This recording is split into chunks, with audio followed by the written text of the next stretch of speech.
د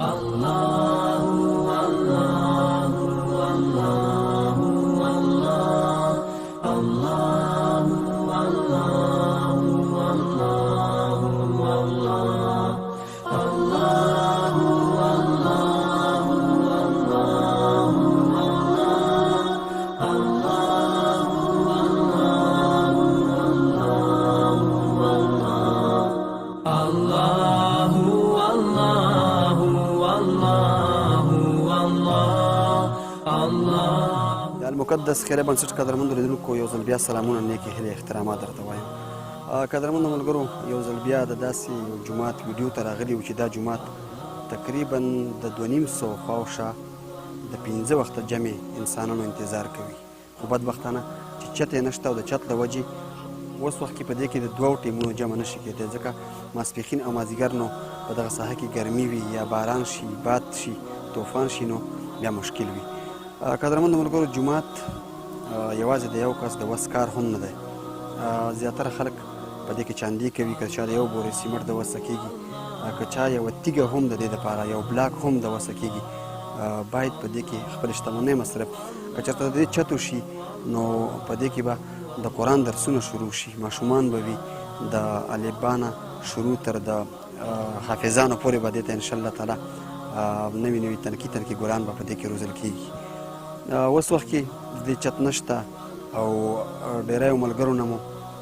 شخصي غوښتنې هم وکړې، د چا چې وسه کېده تر دې ځایه راورسوو، کور یې ودان او الله دې ورته د بېلې بېلې روپۍ اجرونه ورکړي، که چا نغدي مرسته کړې وي، که چا سیمټ راوړي وي، که چا تیږه په دې کې مصرف کړي وي. د تاسو نه مو غوښتنه ده که څوک په بهر کې هېواد کې که په هېواد کې دننه یې قدرمندو په یو چکر باندې په یو موبایل یا په یو داسې بل فضول شیانو باندې موږ تاسې بې ځایه روپۍ مصرفوو، خو هغه ځای موږ تاسو ته نه نیسي. که دغه دوه سترګې مو ورپټې شوې نو د دې ګټه به تاسې وګورئ.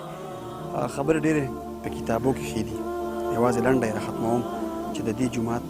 چت چې دومره مصرف ورباندې نه راځي، انشاءالله کمې روپۍ به وي، خو بیا هم درته وایم چې ستاسو په چاندو باندې به د دې دغه چت ترسره کېږي. که 1000 روپۍ مو هم د وسه کېږي، که یو سیمټو بوجۍ مو هم د وسه کېږي، نو په دغه لاره کې د دغه جومات نه مه سپموئ، ځکه دا یو ضروري جومات دی او بل د یو کور جومات نه دی، نو د یو کلي جومات دی. دې جومات سره نږدې یو بازار دی چې تاسو یې بهتره ګورئ. په دې بازار کې تقریبا روزانه 2500-300 نفره هغه خپل روزمره کارونه کوي چې جمع ته به راځي، انشاءالله په دې جومات کې به جمع کوي، تاسو ته به الله ربالعزت د هغې اجرونه او ثوابونه درکوي. که څوک هم په هېواد کې دننه یې که بهر یې، زموږ د وټساپ شمېرې او زموږ د فیسبوک پته تاسې سره د المقدس خیریه بنسټ د وټساپ شمېرې چې دي هم تاسو سره شته، که د کوم هېواد نه هم تاسې مرسته کوئ او کولی شئ او نو په دغه شمېرو باندې زموږ سره مرسته وکړئ او موږ به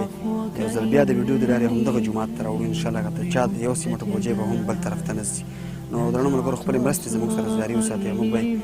دغسې ځایونو ته په خپل لاس ورسوو. ډېره زیاته مننه. رباه عفوك إني للنور مدت يداي،